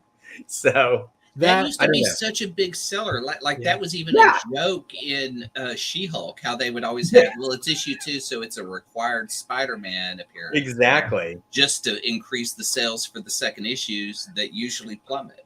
I will never forget issue 3 of the Transformers miniseries had Spider-Man in it, just to boost sales. So I think the Monkey Prince did the same thing, where they didn't really announce that Batman was in it, but Batman was in the book, and actually, it ends with the first issue ends with Batman throwing a batarang at the Monkey Prince, and his head comes off. I mean, for all the covers we got as kids of shit that never happened in the book, right? Like, at least show the guest stars. And then I did pick up another cover of Doom Patrol with this one, the Elastigirl. Like, yeah, I saw that one too. Yeah, really. Right. But all right, let me move Clay up here because I know he's got some comics to show us. Oh, just hit up the library. Sorry for the glare. Star Wars, Age of the Rebellion. Age of the Rebellion. Greg Pak wrote most of the book, most of the stories in here. They're all one shots, great standalone work. You've got Boba Fett, Darth Vader. Grand Moff Tarkin is the best story. It's so good. It's so good. I gotta read this. I'm so smitten with this idea. Han Solo, Jabba, Lando. What's cool is the Lando story gives you a little bit more about Lobot. Oh yeah. Oh yeah. Nice. Yeah. There's like a reference, like I think they're going to drink or do something, and Lobot says that he's still having problems with the implants and can't drink. So there are certain limitations to his body, like those are there on purpose, and or not. I'm not sure why. So it's kind of interesting. If you read the original Lando series by Charles Soule, it explains why Lobot has those implants. So if you've ever wanted to know, yeah, it's really cool. Like this is, I'm talking about like when Star Wars first started coming out through Marvel. Yeah, they did a miniseries with for Lando with Charles Soule. I don't remember the artist. I'll have to check. I'll have to look it up. But yeah, it's really cool. Yeah, I want to say the artist was really good because it's not. I'm gonna let you look and I'll keep going on. Yeah. There's also just a special Age of Rebellion one shot in here, a Luke and a Princess Leia standalone story. Oh, it's Alex Maleev. I knew it was somebody. Really I knew somebody. Oh yeah. Like that. But yeah, this is just great fun. Yeah, those are fun. Those are great. If you want more prequel characters, for sure. I've started reading Akira, and like this, just in one sitting, I almost read half the book. Ooh. It's action-packed. It's expands on the movie. I've never read it, so I'm super excited to dig in. And it's so funny because my library's been missing it, so they've only put out that they had like issues 2 through 20. But never had issue 1, so they've had to replace it. So I think as it came in. You can request stuff from your library, right? Like recommend things for them to buy and stuff. Yeah, like if you search on their app, if they don't have a book, you can click a button that says recommend or request for them to order it. Yep. I'm taking my first dip back into the Eternals. Is that? Hold on. Who is this? Good. Karen Gillian? Yeah, it's Karen Gillian, Issa Ribic, yeah. Yeah, I'm sorry I don't have my glasses on. Just because of the beauty of the book. I mean, but it's very much, it seems to be wanting to, it feels less Jack Kirby and more like contemporary movie versions of the Eternals that they're trying to go to. It is, yeah. But beautiful book. I read issue 1. I remember when it came out a few years ago, and I was like, "This is so much," because they're so full of information that you need to kind of know to understand. Yeah, that's it. That's the other part is the Eternals carry a lot of history, so it's like. But once I saw the movie and I knew who the Eternals were and how they worked, going back and reading the book was a lot easier because I understood all that Kieran Gillen was trying to explain about like their mechanics and everything. Right? There's a few little things that are a little bit different from the movie, but overall the mechanics kind of work the same. And I'm sure that was all explained in like Neil Gaiman's run back in the day, but I've never read that.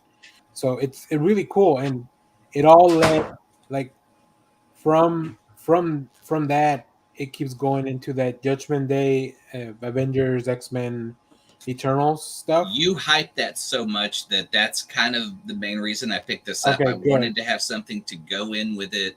Yeah, I know those are going to be collected and out soon. It all starts with the Eternals run, and then it goes into that. So cool. Well, keep us updated on that. All right. I've been cataloging more of my books. One thing I found the other day, because I was like, I have just like a lot of random Batman stuff, and saw that I had an Alan Grant autograph on a book, and it was a Batman Shadow of the Bat #1, first appearance of Victor Zsasz. And I was just like, yeah. And I was like, I got an Alan Grant. And it was on the cover. And I was just like, because I remember going to the show and just nobody at his table. And just visiting with the guy about Batman. This is everything wrong with America. I'll tell you, you can go to some cons. It's really weird. I went to, I used to go to Texas Frightmare Weekend all the time. And they had George Romero there one time. And the line was out the building to see him. I went to Comic-Con. He was at a table by himself. And nobody was in line. And I just came over and visited. And he's like, oh, well, I'm actually here because I'm with this comic company. So you have to buy a comic. I go, no fucking yeah. And I have a picture with him. And it was just people. It was, I can't remember the company that was doing it at the time, just putting out Night of the Living Dead books. Prequel stories. I have to buy a comic. Say less. Say less. Yeah. It's like fuck. You just pulled a fry. Shut up and take my money. Yeah. And then I found one of the Marvel books I don't think has ever been collected, and I'm pretty sure I don't think it's available digitally anymore. Ruins. Have y'all? Yeah, I've never even heard of this. What is this? Okay, so this is the Anti-Marvels book. You know, the Kurt Busiek, Alex Ross book. This is Warren Ellis's take. So it is dark as hell. Oh, man. It is, oh, yeah, you were bombarded with gamma radiation. You are a Hulk, but you're pretty much a cancerous person who's still trying to live. Oh, my God. Professor X creates mutants from his own DNA, and they're all just these gross bastardizations of things. They're not even like and he's like a mad scientist, and it goes through the whole thing, and then it like even shows how Peter Parker gets bit by a radioactive spider, and it just turns him into he looks like he has leprosy, and it's contagious. Oh my God. It is just dark. It is so and I don't think it's ever been collected into a trade. I'm pretty sure, but it is available to read on Comixology Unlimited. Okay, all right, yeah, but don't. No. So if you enjoyed the really messed up stuff, I'm bringing the weird today with Ruins because dude, this art is amazing though. Yeah, because they wanted it to have that Marvel look. Who's the artist? Cliff and Therese Nielsen. Huh. Oh, Marie Javins on the other. So Marie Javins is now running DC. Yeah. Oh, yeah. That's so cool. So that reminds me, I did pick this up, and I still need to read it. So Marvel's. So yeah, this is the anthology book edited by Alex Ross. It's sort of like an addendum to the original Marvel. So this is just Marvel. Okay. Yeah. Oh, is this the same guy? Yeah. Oh, interesting. Yeah, they're trying to tell the same story, so he goes through the whole the same 60s style, but everyone in here is not good. Oh boy, look at that! Tony Stark's not having a good day. Oh, jeez. Got a hammer. Oh man, I might check this out. Stay tuned. Wow. I got to tell you, the thing that stuck in my head the most is the Professor X introduction and his speech to all his X-Men. Damn. to me, my me's. Oh, that's a sick Wolverine. Here, let me pull it back up. I'm just gonna read the rest of the show. You guys continue. I do need it. Oh wow. Oh Jesus. Who is talking to Logan like that? Come on. Probably what's his name? Brian Cox. Yeah, Stryker. Yeah, there you go. Thank you. I forgot his name. Yeah. I forgot his name, but I've been watching Succession, so he's also the voice of McDonald's now, so it's really weird to hear that. Is it really? Yeah, Agent Stryker pimping quarter pounders with cheese. Hey, he's still the OG Hannibal Lecter. I'll never let that go. Get a quarter pounder with cheese or fuck off. The commercials have gotten real edgy. I like it. But that's pretty much been it for me. All right. Do you got some more stuff, Josh? I see you. Yeah, sure. I can. Let's see. I do have a video I want to watch of upcoming Marvel thing with Jonathan Hickman. Did you guys already talk about Doctor Strange #1? No, because that came out last week, so I read it, but I didn't get to talk to you guys about it. Okay. Yeah, so it's kind of rebooting Doctor Strange. It's written by Jed MacKay. Art is by Pasquale Ferry. It's great. I have no clue again what's going on because apparently. So you didn't read the Strange series with Clea as the right? No. And this kind of builds off of that. So yeah, he's returned from the dead, and Clea is no longer the Sorceress Supreme, but they're still married. So you should read. I mean, if you want to go back, okay, read The Death of Doctor Strange, which is also written by Jed MacKay. Okay, that leads into the Strange series, which is about 10 issues. Okay, also written by Strange. So the Jed MacKay's been pretty much handling the Strange side of Marvel. Okay, and then leading up to this series.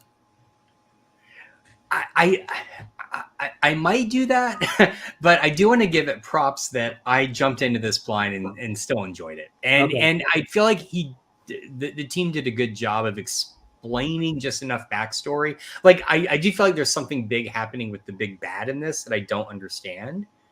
But I do want to give props for the backup story, Agents of Wand, which is just great. And they're fighting this like psychedelic hippie, and just the outcome of this is really awesome. So yeah, anyway, so it was a fun book. I enjoyed it. I'll keep reading it. I like having more Doctor Strange in my life. I really like I love Jed MacKay. I think he's doing some really fun stuff. I don't think I've ever read anything by him, so this might be my first. Go check out he's been doing Moon Knight. Okay. But that's all stuff that. Oh, good. I'm sorry. I was just saying Black Cat as well. No, I've never read any of that, so it's like a giant hole in my reading. Right. But I'm still reading Joe Fixit. Anyone else reading this? No, the first issue was fun, but I will though because I saw it in your library. You should. It continues to be fun. I kind of like this Peter David era, which is just revisiting like his best known stuff from like the late 80s. So, we had the new Fantastic Four he just redid. We have this. It's just fun. And this one ends on what I would consider to be a classic 1980s Marvel cliffhanger, which is super, super fun. So that is a great cover too. It is. I love this cover. So yeah, go check it out in my Marvel app. You guys already discussed Hellcat. Yeah, everyone, the whole audience, just everyone. I'll post my stuff. Loved this. This was excellent. Really, really good. Hellcat is great. Yeah. The Excellent continues to be fun, although I am pissed off by the numbering. Everything I don't get it. Seasons now. What? Everything comes in seasons. Well, but then do like 1.1 and 2.1. Like I don't get it. There's nothing in the numbering here that indicates it's season 2 other than season 2. So and then I was just trying to think. Oh, and then I guess in honor of the movie, the first issue of this came out. Oh, I really like this series from IDW, which is continuing the stories from classic cartoons. They did this with G.I. Joe as well. And this is the first issue of the D&D cartoon. It's fun. I mean, you can read the whole thing in like 5 minutes. It's not a complex book at all. It's like having sugary cereal, basically. What is the continuation of G.I. Joe? That just seems like they would just be dealing with PTSD and being turned down by the VA for stuff. I actually didn't read that one because by the time it was already halfway through the series and I just didn't want to go back and get it. But I know that it exists. But yeah, I have no idea what the story would be. So now, are y'all buying like at the D&D? I'll post the picture in a chat. But there's these giant dice things that hold pizza that hold popcorn. Oh, have you seen this? I've seen photos of it. Those are at the theater. But yeah, which one? Like, can you only get them at a certain for the movie? Yeah. Like they do, they do popcorn buckets for like all kinds of movies now. Yeah, but the one for I really wanted the Ant-Man one, and it's $40. Yeah, the one for John Wick is just a severed head. For real? No. Okay. I would buy that. Oh, I would totally. I would too. I would totally do that. I just put a picture in chat if you want to pull it up of the dice because I do have 110 that I got at the Fast and Furious, and it is just it's tires, so it's just really a 10. It's not really but it turns each. There's like 3 segments, and they all turn and shift, and it makes your popcorn taste like motor oil and family. And family. But yeah, I'm excited for the D&D movie. Though I have seen and read that people are buying those toys from the cartoon, and they're real shit quality. I've heard that too. I heard because they did them in 2 phases. Yeah. And I heard the first phase like break really easily. I almost picked up Bobby because Target had them. That's awesome. Good Lord. Look at that. That's so cool. Oh, yeah. Shelby. No, she brought in. Brought our Fast and Furious 10 in. Nice. Oh, that's really cool. I like that. Yeah, they're all different threads. See? Yeah. With the little logos in it. Oh, wow. Yeah, I got a few of those, but man, some of those I've never seen these. The Marvel ones, well, they usually, I know AMC has them usually. Okay. Yeah. That's probably why I just don't go there anymore. The Marvel ones go like they did a Thor's hammer, I think. For Thor. So yeah, they'll do a bunch of stuff. Just theaters.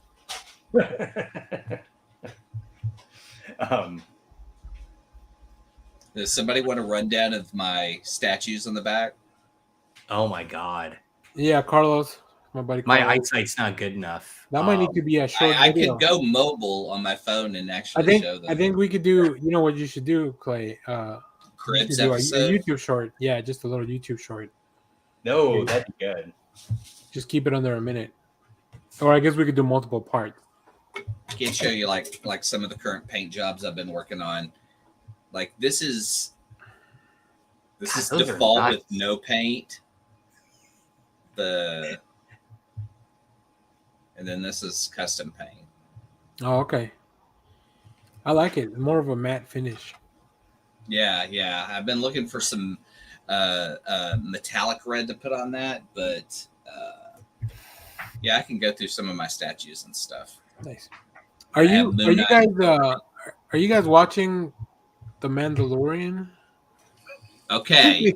We were talking about this. Yeah. But Josh will have to leave.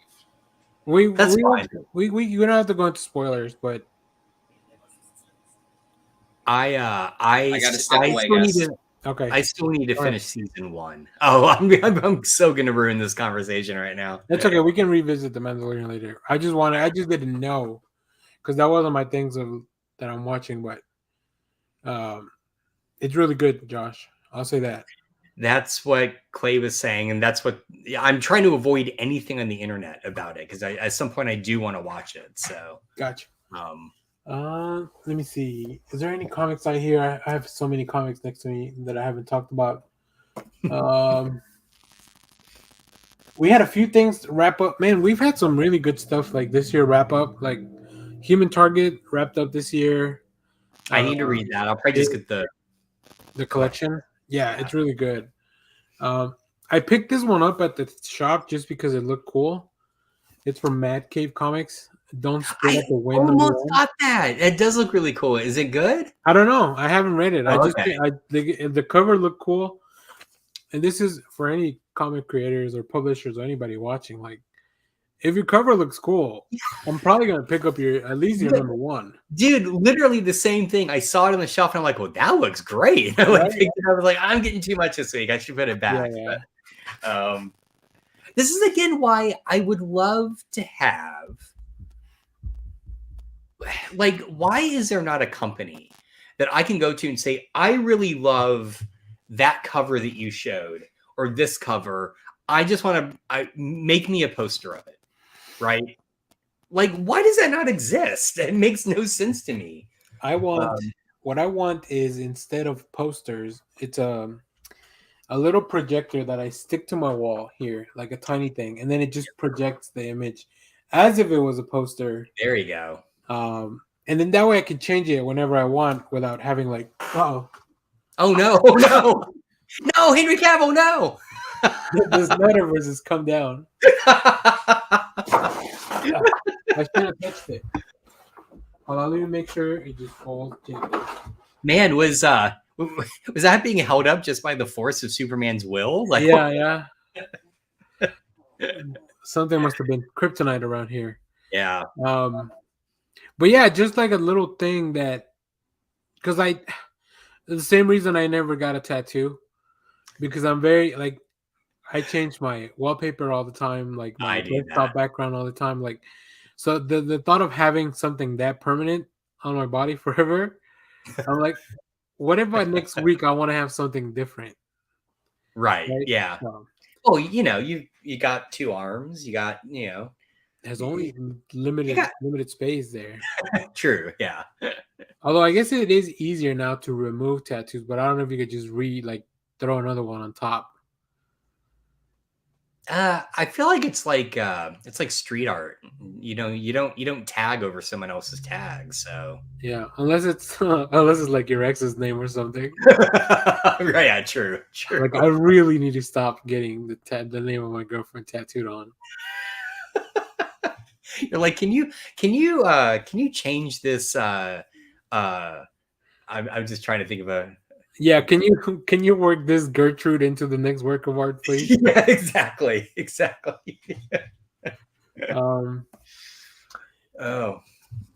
I do have, like I said, I do have a trailer that I want us to watch, but we'll wait for Clay. Okay. I'm trying to see. Is there any? I'm also trying not to move around too much, as to not damage the poster. Oh, I did finally read. It's been in my stack for a couple weeks. Dead Fellows. Oh, okay. It's first off, you have to be very comfortable with a book about suicide. Like it just right from the get-go, right? Wow. But what's kind of interesting is you think you know where the story's going, and it's not. Okay. So, yeah. It's fast. So it's more about this like haunted apartment than it is about the main character trying to take his own life. I don't know. It's interesting. It definitely hooked me. I'm gonna read issue 2 and see. But I really like there's just this great like I'm not even sure if this will show up on camera, but the opening 2 panels are just the apartment, but I love this little subtle, you see these shadows in the top. Oh yeah, and they're gone as someone starts to walk in the bottom. Oh, yeah, it's a great way to kind of introduce the story. So interesting. Yeah. You know, I like Scout, and like I feel like they have a lot of really good ideas, but they're just so inconsistent with their publishing. I wondered about that. Yeah. Because like I picked up this. This is the one issue I haven't read yet for my entire backlog. Okay. But I'm kind of worried about getting into stuff and having these long gaps between issues. So we'll what happened to Henry Cavill? We got into it. We got into it. Yeah. You left and he was upset. And I just want to stress Danny won. So for now. He's got that. He's kryptonite ready. Yeah. Like Batman. It's always on my belt. Give me 1 second. Let me fix it. You guys chat. All right, we're gonna. Have you watched Empower on the Disney Plus? It's Zoe Saldana produced. It's about like the women of Marvel. Oh, I saw the ad for this. Okay. It's so good. It adds so much more to the stories, the characters, learning really the history of some of the actors and where they came from. I really loved the Wakanda Forever one because it tells 3 different stories. So you get each person's perspective, and they're all members of the Dora Milaje, and just kind of what it means to them to play these roles and how it's kind of come from that. I can't remember the actress name that played Ao that first shows up in Civil War. Oh, wow, yeah. The one that walks up next to Black Widow and says, "Move or I'll move you." Yeah. Yeah. And she said, I got such a cool reaction after that because everyone was like, was that you in that movie? Well, yeah. And she goes, at then it was just like, well, yeah, because to her it was like a 60-second role, and then it became Wakanda, and I think probably my favorite. I mean, each one of them is great. The Scarlet Witch one does a really great dive and has great interview with Elizabeth Olsen. And it, because you know who her family is. And it talks about her growing up and just the way that she would play and pretend and do like imaginative stuff. She goes, my sisters would do this, my brothers would do this. And I always was like the dog or the pet of whatever the story was. So it'd be like a family, and she would have these ears on, and just where imagination comes from. And like Zoe Saldana had such a supportive family, but she does say like, we fight, like there's still like the moment where her and Nebula fight in Guardians 2, she's like, that's what it looked like to me as a kid, like just that go toe to toe. Nice. And then James Gunn is in it, telling the the Guardian story, and he gets real choked up explaining Nebula's story. Who, like, I love Nebula. She's like become one of my favorites. Karen's portrayal, just because of what she went through. Like, there's a scene in Endgame when her and War Machine are going to get the Power Stone. And she literally burns everything off her except for the machine that she is underneath, and says, I didn't used to be like this. And I look around at how my body's deteriorated and relate so much to that scene. Yeah. But then War Machine Rhodey immediately replies with, like, we work with what we got, you know, and that always gets me. But there's a big cinematic shot of the end of Guardians when Nebula and Gamora are together, and Gamora calls her over and just hugs her.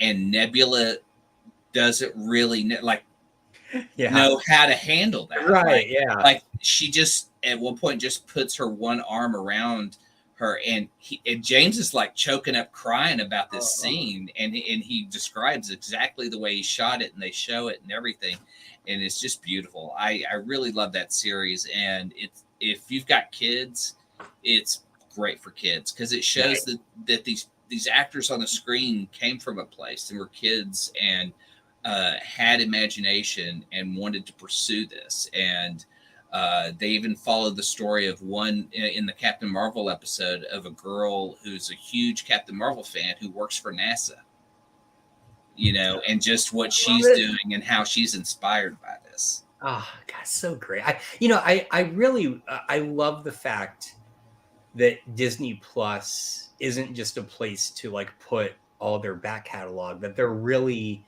fostering these types of unique programs, right? Yeah. Well, Zoe Saldana is an executive producer. She's also an executive producer on I Kill Giants. She's looking at those inspirational properties or inspirational stories to tell and making it happen. And I love her for it. Nice. Yeah. Same. Nice. Well, from that wholesome moment, let me give you guys some TV garbage. I said a wholesome story. Yeah, you did. So, I'm watching Gotham Knights on the CW. You crazy bastard! And I don't recommend it to anyone. Wow, man, that's a deep. So I'm doing the little short reviews on the channel because I think those are easier. Like, the show's not very good as far as like it doesn't look good. The fighting's not good, but it's entertaining. So, as you can see, the premise here is this guy in the middle. His name is Turner. He's Bruce Wayne's son, but he doesn't know that he's Batman. And then Batman turns up murdered, and then all these three kids on the sides are blamed. This is Harper and Colin Rowe from the Scott Snyder run. This is Duella Dent, aka Joker's daughter. And then we have Carrie Kelly in the back, who was kind of a Robin. Like she was working with Batman. So all these kids, well, I guess not Carrie Kelly. Like all the other four kids are blamed for the murder, but it's really the Court of Owls. Anyway, the show's not very good, but I think as long as they keep Harvey Dent is played by Misha Collins, who was in Supernatural. Yeah. So I think a lot of the Supernatural fans are watching because of Misha Collins. And then they have Stephanie Brown as well. So like they picked up whatever characters from the Batman mythos were available. But yeah, the show's not very good, but I think it's gonna be on the CW for at least 2 seasons. I don't understand the constant need to tell the Batman story without Batman. Yeah, it's just I don't know, they can't. I think there's some very distinct guidelines as to who or what can use Batman, but they know that the brand is recognizable, so they want to use it. So, well, yeah.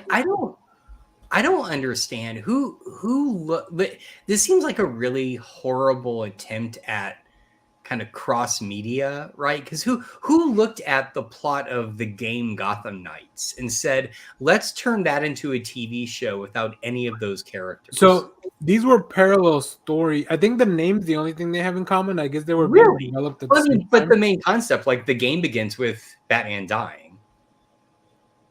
Yeah, I guess so. I don't know that they're they're not related at all, but I get what you're saying. That's weird. Yeah, it is pretty funny because people have I've talked to people about it, and they really thought it was also very poorly marketed because they just thought it was going to be related to the game. Right. If I saw that, I would think it was a TV show version of the game. So yeah. So, I mean, the game also had a lot of its own problems. I think. Oh yeah. I bought the deluxe thing just because I wanted to have the statues, but it's really not worth what I paid, and that's rare for me to say, because I know I'm buying garbage. But like, at least let me.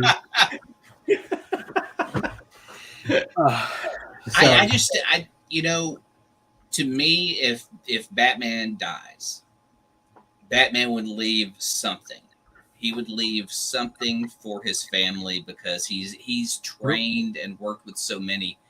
I can't believe there wouldn't be like a Batman hologram or some story to just say, I mean, fuck, Superman has that.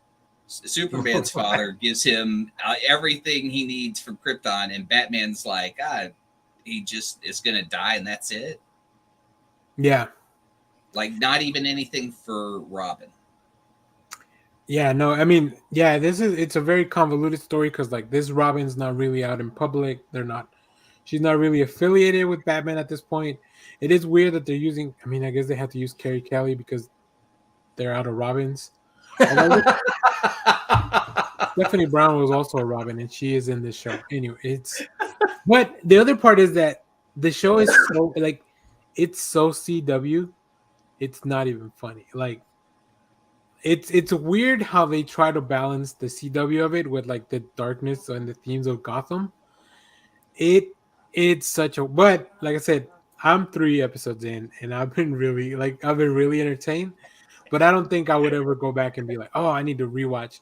It's not even as fun as like how Gotham eventually got, right? Like Gotham eventually went off the rails, but it was at least fun to watch. And they really tried to cram Batman in at the end. Yeah. So at least that one had Bruce and Bruce and Alfred. But this one doesn't. They don't even have Alfred. They're like this Turner kid. I feel like they're gonna reveal him to be someone later on, but this he's a completely new character as far as I know for the show. So really interesting. All right, the last thing I wanted to do before we get out of here. Marvel released a little short trailer of an upcoming event or whatever they're doing in summer. But it has Jonathan Hickman's name attached to it, so I figured we'd watch it. I'm out. Listen here, Josh. You will read it, damn it. I'm gonna mail you the issues. I'm gonna tell Richard at Zeus to pull the issues for you.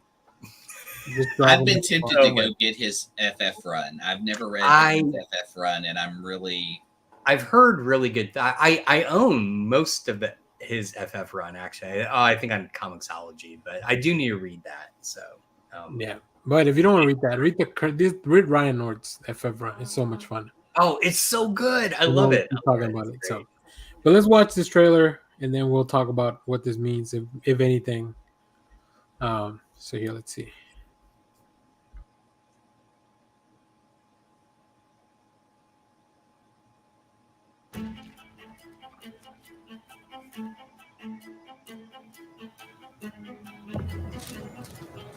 Are you good, Stephen Strange?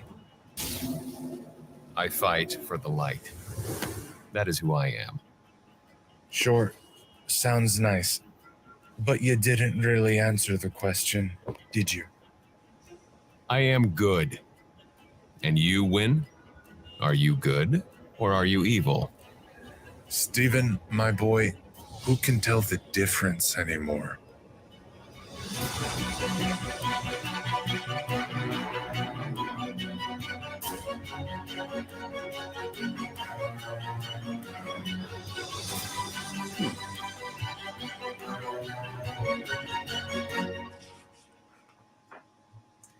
Okay, the jacket gave me Wonder Man vibes.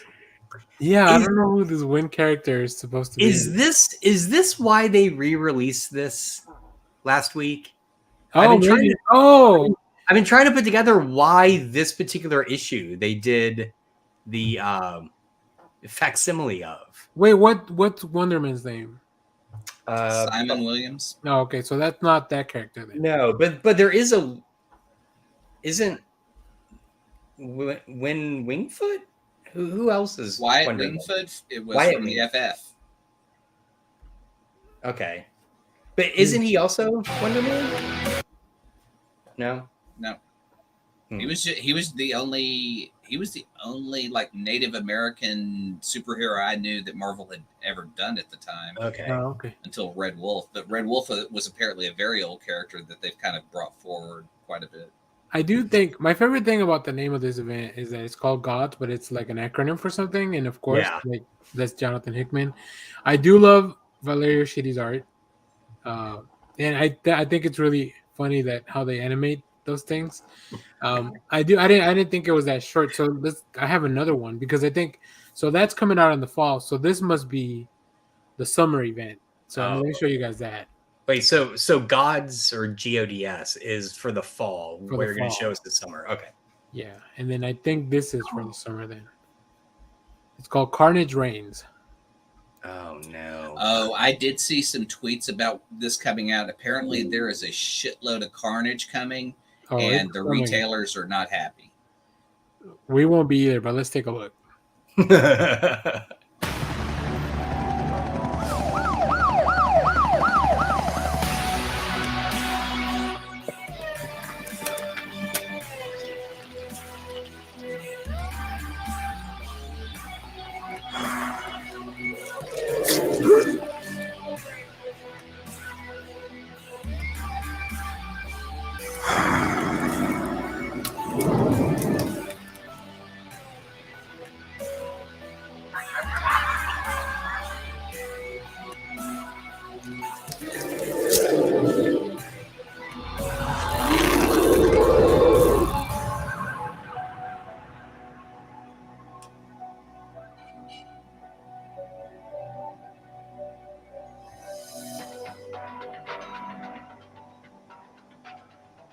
Oh, I think what you think. Oh, whoops! What the hell, Clay? I think what you're thinking of is the Venom thing, the Venom event. I'll look up the tweets and send it to you on chat. But the guy mentioned Carnage a lot because this only looks like 7 issues according to this thing. Okay. I don't know what. I think doing trailers for a comic feels it's weird, but I mean I like it, but I don't know if that it has the effect that they want. I feel like that one was more effective than the Gods one, just because I can at least walk away from that trailer getting a sense of what it's going to be, and I have no clue what Hickman's up to with this GODS thing. So that's the most Hickman thing, though, to do a trailer. That is a good point. Yeah, but I think it's like Return to the Venomverse or something that's gonna coming. I don't know. It's Cullen Bunn's coming back. And it's a lot of symbiotes, and I think there's definitely a lot. Yeah, Summer of Symbiotes, I think it's called. That sounds awful. That could just everything. I am not a fan of like Venom or Carnage. I never have been. They're so cool. My favorite Venom. I loved Agent Venom. There was an Agent Venom run that was like 12 or 13 issues that was just him in space, and it felt like Marvel trying to do heavy metal. So it was like just absence of the Marvel universe, and it was just Flash Thompson dealing with his loss of his legs and being Venom and being Agent Venom and having a purpose as a soldier. Here it is. Yeah, Summer of Symbiotes.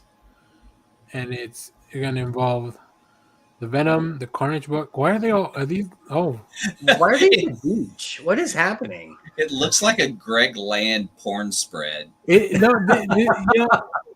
is It looks like and I think it's Phil 10. So I love his art, but it doesn't look. It looks like. very 90s. Are they doing the beach special, the swimsuit special again? That is what it looks like. Yeah, the swimsuit special of symbiotes. So we have Venom, Carnage, Extreme Venomverse, Death of the Venomverse. Yeah, this definitely feels like it would piss off retailers. And these are all going to be new ongoings. Edge of the Venomverse Infinity Comic. Well, that was just on Marvel Limited. Carnage Reigns, which we just saw the trailer for. Cult of Carnage, and then the Red Goblin ongoing. That's a lot. Ooh, and now we got a new Red Goblin. We do have a new Red Goblin that spun on the dark web. Oh my god! And comics are so weird to talk about sometimes. Even I don't believe the stuff I'm saying out loud.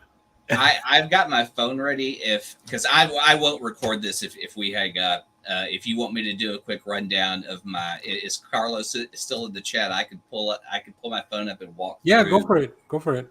Let me pull my. I'm gonna have to run, guys, but right. You guys go ahead and do that. Sorry. No, it's all good. All right. We went already. I'll see you later. Bye. While we wait for Clay, let's look at what's coming up this week. And also, go check out on the channel. We have a bunch of new stuff. We have the second episode of Ravens of Everkeep.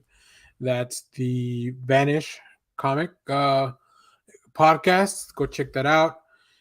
We have a bunch of reviews for movies. All the movies I talked about.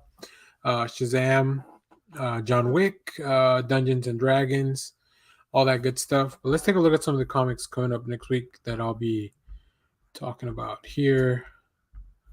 So our trusty friend, League of Comic Geeks. Now let's look at next week. We'll start with Marvel.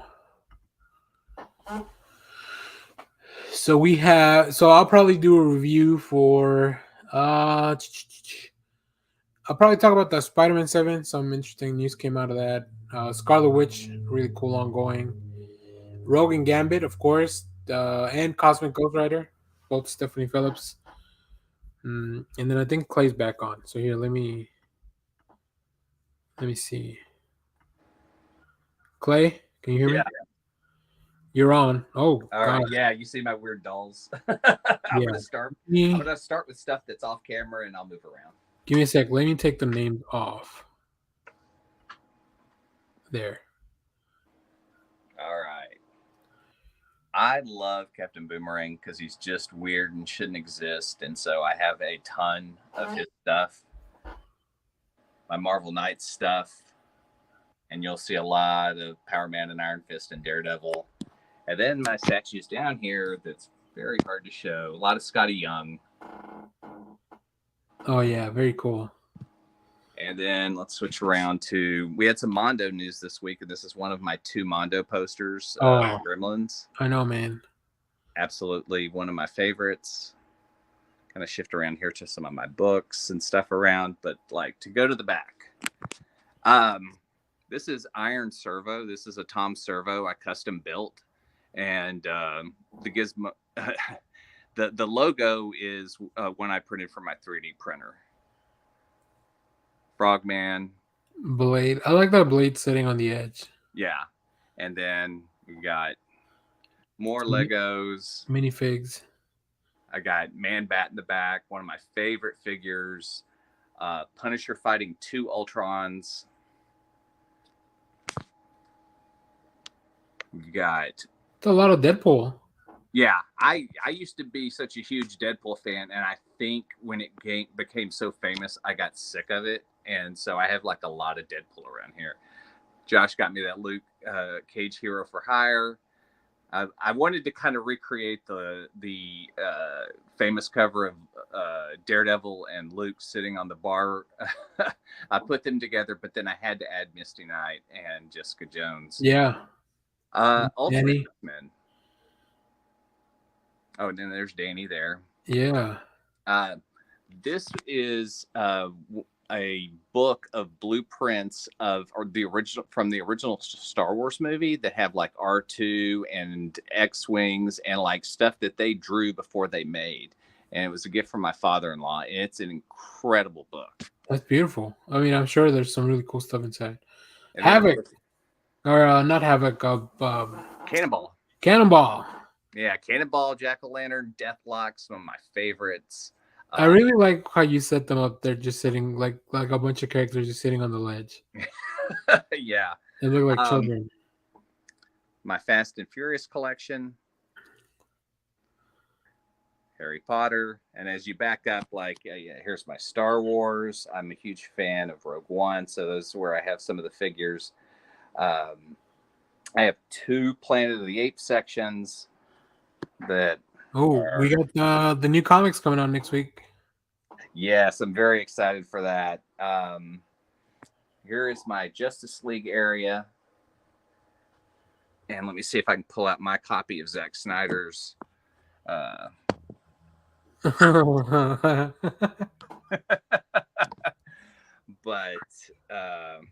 then we got the Children of Thanos. Mm-hmm.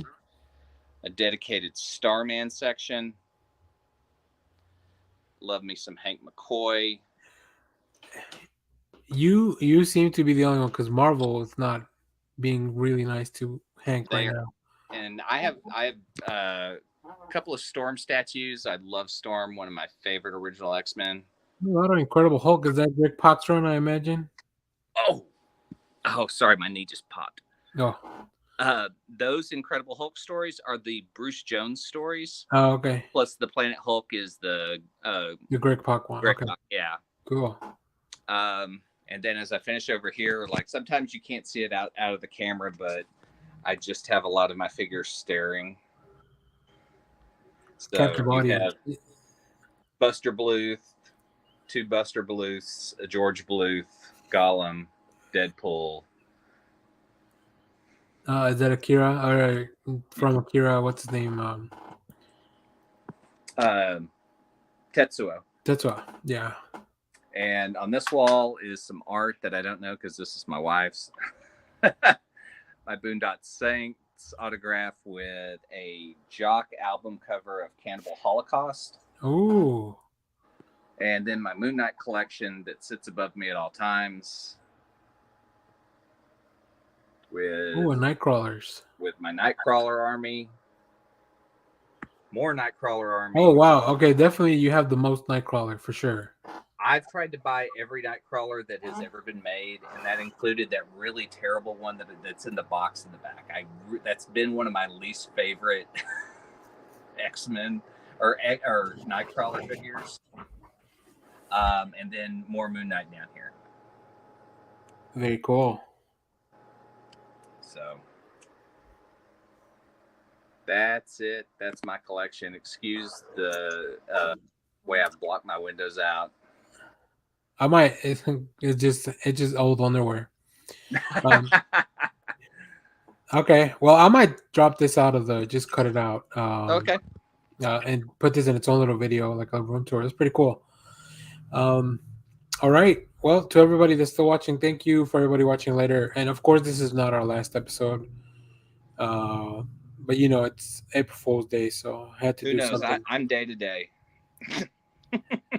We'll be here till the YouTube removes this channel from our grasp. So, all right. Well, thanks everyone. I'm just gonna end this broadcast. Bye, everybody. Thanks.